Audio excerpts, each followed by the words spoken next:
আসসালামু আলাইকুম এভরিওয়ান, সবাই কেমন আছেন? আশা করি ভালো আছেন।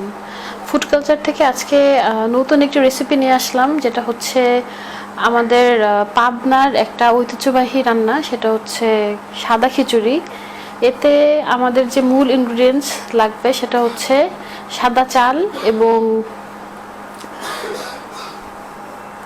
মাসকলাইয়ের ডাল। এটা হচ্ছে পরিমাপটা, এটা আপনি আপনাদের মতো করে বুঝে নেবেন। আমি কোনো রান্নায় যেহেতু পরিমাপ বলি না, নর্মালি আপনারা যেভাবে খিচুড়ি রান্না করেন সেরকমই রান্না করবেন, কিন্তু এখানে ডালের পরিমাণটা একটু বেশি থাকবে। তো মূল রান্নায় চলে যাচ্ছি। আমরা এখানে রান্না করার জন্য বাঁশফুল চালটি ইউজ করেছি। আপনারা চাইলে যে কোনো চাল দিয়ে এটা করতে পারেন, ভাতের চাল দিয়েও করতে পারেন। এটি একটি সুগন্ধি চাল। আচ্ছা, আমরা মূল রান্নায় চলে যাচ্ছি। প্যানে আমরা দিয়ে দিচ্ছি সরিষার তেল। এই রান্নায় সরিষার তেলটা আবশ্যক। সরিষার তেল দিয়ে এই রান্নাটি করতে হবে। পর্যাপ্ত পরিমাণের তেল দেওয়ার পর এতে আমরা একে একে সব মশলা দিয়ে দেব।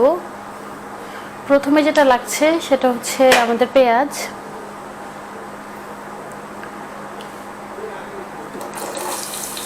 আমরা এতে পেঁয়াজ দিয়ে দিলাম এবং রসুন এভাবে কোষগুলো ছাড়িয়ে একটু থেতো করে নেবেন। এবং গরম মশলা, দারচিনি, তেজপাতা, এলাচ এগুলোই লাগবে, এর বাইরে তেমন কিছু লাগবে না। এখন এই পেঁয়াজ রসুনকে ভালো মতো ভাজতে হবে। বেশি ব্রাউন করে ভাজার দরকার নেই। এটা একটু কালার চেঞ্জ হয়ে গেলে এতে আমরা আনুষঙ্গিক মশলা দিয়ে দেব।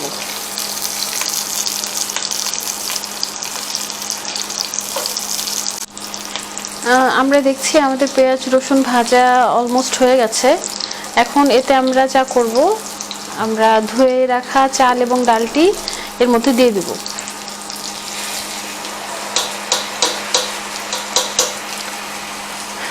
চাল এবং ডালগুলো দিয়ে দেওয়ার পর আমরা এটাকে ভালো মতো একটু ভেজে নেব।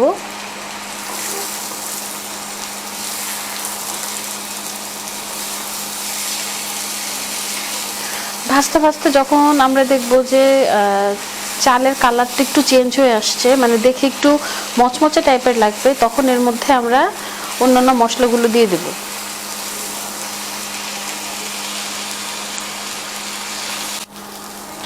আমরা দেখতে পাচ্ছি যে আমাদের চাল এবং ডাল ভাজা অলমোস্ট হয়ে গেছে। এখন এতে আমরা একে একে সব মশলাগুলো দিয়ে দেব। প্রথমেই দিয়ে দিচ্ছি কাঁচামরিচ। এখানে কাঁচামরিচ পরিমাণে একটু বেশি লাগবে, কারণ এখানে যেহেতু সাদা খিচুড়ি, এখানে কোনো হলুদ বা মরিচের গুঁড়ো এসব কিছু যাবে না। এখন এতে দিয়ে দিচ্ছি জিরা গুঁড়া। তারপর এতে দিয়ে দেব ধনিয়া গুঁড়া।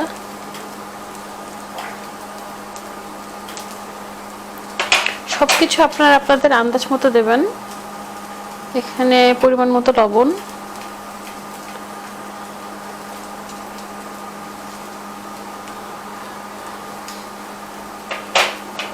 এবং এরপর আদা রসুন বাটা।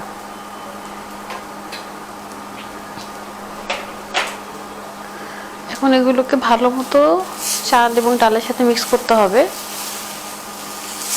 মিক্স করে আবারও কিছুক্ষণ ভুনতে হবে, যতক্ষণ পর্যন্ত আদা রসুনের কাঁচা গন্ধটা চলে না যায়।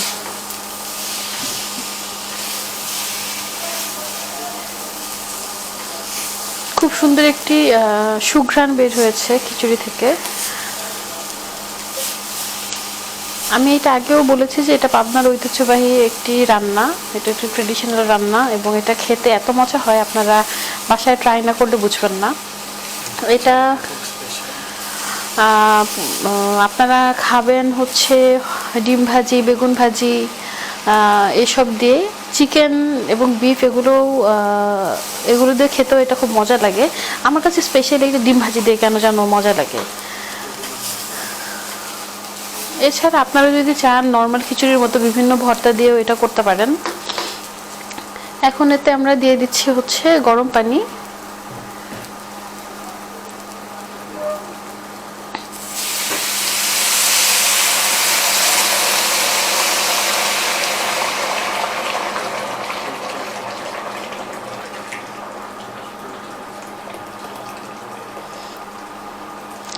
এখানে আমরা যেহেতু বাঁশফুল চালটি নিয়েছি, এটায় আসলে এই খিচুড়িটা রান্না এত মজা হয়, কিন্তু প্রথম মানে ট্র্যাডিশনালি যেটা রান্না হয় ওটা কিন্তু নর্মাল ভাতের চাল দিয়েও করে, অথবা পোলার চাল দিয়েও করে, আমরাও করতাম, কিন্তু যখন বাঁশফুল চালটা দিয়ে রান্না করলাম তখন দেখলাম যে এটার টেস্ট অনেক গুণে বেড়ে যায়।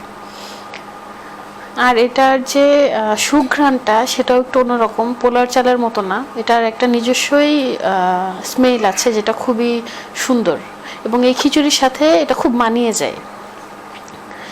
যেহেতু পানি দেওয়া হয়েছে, এখন এটাকে আমরা ঢাকনা দিয়ে দেব। ঢাকনা দিয়ে এটাকে হচ্ছে রান্না করব। আমরা হচ্ছে 5 মিনিট পর পর দেখে নেব যে রান্নাটা মানে চালটা কতটুকু সিদ্ধ হলো। এখন আমরা রান্না করার জন্য 5 মিনিট ঢেকে দিচ্ছি। 5 মিনিট পর আবার আমরা ফিরে আসছি আমাদের ভিডিওতে। ফিরে আসলাম, আসলে 5 মিনিট না, এখন হয়ে গেছে অলমোস্ট 9 to 10 মিনিটস। এখন দেখবো আমরা আমাদের খিচুড়ির অবস্থাটা কেমন। খিচুড়িতে বলক উঠে গেছে এবং কি যে সুন্দর একটা স্মেল বের হয়েছে, এটা আসলে আমি ভাষায় প্রকাশ করতে পারছি না। সরষের তেলে রান্নার সরিষার একটা যেমন স্মেল আছে, মশলাগুলোর একটা স্মেল, চালের নিজস্ব একটা স্মেল, মানে সব কিছু মিলে একাকার হয়ে গেছে এবং এত সুন্দর একটি স্মেল হয়েছে যেটা আসলে বলা বাহুল্য। এখন আমরা আবার ঢেকে দেবো আরও কিছুক্ষণ রান্না হওয়ার জন্য। আমরা আবার চলে আসলাম প্রায় 5-7 মিনিট পর। এখন উঠিয়ে দেখবো কি অবস্থা। আমাদের দেখা যাচ্ছে যে খিচুড়ির পানি টেনে গেছে। এখন এটাকে আমরা নেড়ে দেব।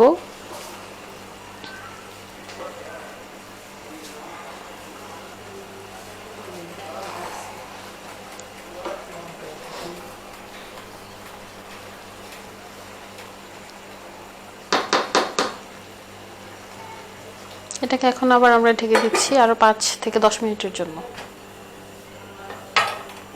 আমরা চলে আসলাম আবার 5 মিনিট পর। এখন দেখব খিচুড়ির কি অবস্থা। খিচুড়ির পানি অলমোস্ট টেনে গেছে, দেখতেই পাচ্ছেন।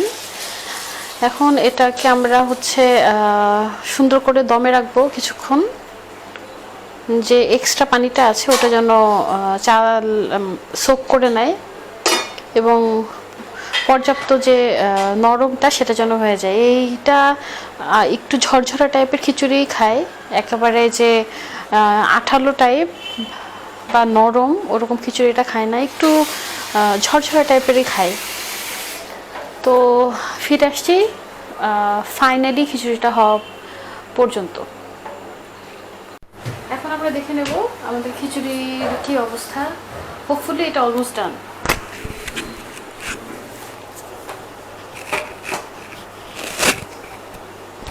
এখন আমরা দেখে নেব আমাদের খিচুড়ির কি অবস্থা। হোপফুলি এটা অলমোস্ট ডান হয়ে গেছে। হ্যাঁ, এটা পারফেক্টলি কুকড। অ্যান্ড গাইস, আসলে অ্যারোমার কথা আমি যে কি বলবো, এত সুন্দর অ্যারোমা বের হয়েছে যেটা আসলে আপনারা নিজেরা যদি বাসায় ট্রাই না করেন এটা আসলে বুঝবেন না, কারণ আমি বললে তো প্রকাশ করতে পারবো না। মানে খিচুড়ি মশলা আর হচ্ছে ডালের যে কম্বিনেশনটা অসাধারণ। জাস্ট খিচুড়ি যেহেতু হয়ে গেছে, এখন এটাকে আমরা বেড়ে নেব। বেড়ে নিয়ে তারপর আমরা আসছি। এটাকে আজকে আমরা হচ্ছে খাবো ডিম ভাজি দিয়ে। আমরা ডিম ভাজির জন্য এখানে নিয়েছি হচ্ছে হাঁসের ডিম। হাঁসের ডিমটা নর্মালি মানে আমরা খাই না, মানে পেঁয়াজ কাঁচামরিচ লবণ দিয়ে খাই না। পেঁয়াজ কাঁচামরিচ লবণ, টমেটো আর হচ্ছে একটু আদা রসুন বাটা, একটু জিরা গুঁড়ো, এগুলো দিয়ে আমরা ডিমটাকে মাখিয়ে নিয়েছি। দেখতেই পাচ্ছেন ডিমটাকে মাখানো হয়ে গেছে। এখন এটাকে আমরা ভাজবো। ভাজার জন্য চুলায় আর একটা প্যান বসিয়ে দিব।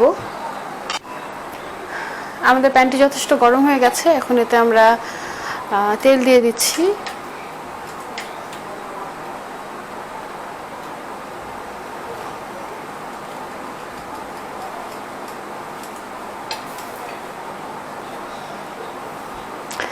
এই খিচুড়িটা আপনারা যে কোনো কিছু দিয়ে খেতে পারেন, বিফ, চিকেন, বিভিন্ন টাইপের ভর্তা, তারপর হচ্ছে বেগুন ভাজি, ডিম ভাজি। তো আমাদের বাসায় আগে থেকেই বিফ এবং চিকেন রান্না করা ছিল, এবং যেহেতু আমার ডিম ভাজি দিয়ে খিচুড়িটা অনেক মজা লাগে, সেজন্য এখন আমরা ডিম ভাজিটা করে নিয়েছি। এখানে আমরা হাঁসের ডিম নিয়েছি 4টা, এখন দিয়ে দিচ্ছি।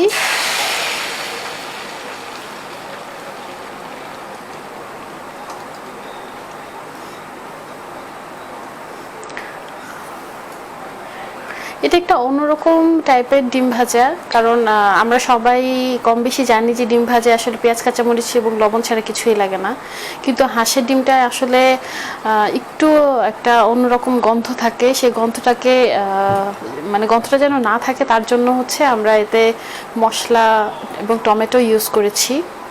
আমি আগেও বলেছি, আবারও বলছি, এখানে আমরা টমেটো নিয়েছি, পেঁয়াজ, কাঁচামরিচ এবং একটুখানি আদা রসুন বাটা এবং একটু জিরের গুঁড়ো।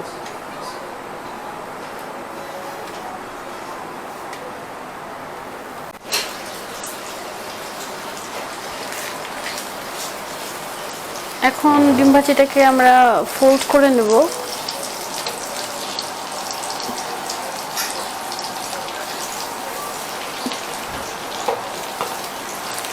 ফোল্ড করলে যা হয়, ডিম ভাজিটা কিন্তু অনেক মোটা হয়ে যায়। সেক্ষেত্রে আপনাদেরকে ইনশিওর করতে হবে যে ভেতরটা যেন সেদ্ধ হয়। অনেক সময় দেখা যায় যে যেহেতু মোটা হয়, বাহিরটা পুড়ে যায়, ভেতরটা সিদ্ধ হয় না। তো সেই ক্ষেত্রে আপনাদেরকে একটু নজর রাখতে হবে যেন ভেতরটা সিদ্ধ হয়। একটু চেপে চেপে ডিমটাকে ভাজতে হবে। আসলে ডিম ভাজা ওভাবে দেখানোর মতো কিছু নেই। ডিমটা ভাজা হয়ে গেলে আমরা তারপর আপনাদের কাছে চলে আসছি। এটা হচ্ছে আমাদের ফাইনাল লুক খিচুড়ির, আর এটা হচ্ছে আমাদের সেই ডিম ভাজি। আপনারা আচার এই খিচুড়ির সাথে ভালোই মানিয়ে যায়। আপনারা আচারটাও ট্রাই করে দেখতে পারেন, যে কোনো টাইপের আচার, টক মিষ্টি। আমরা আজকে আমের আচার দিয়ে খাবো।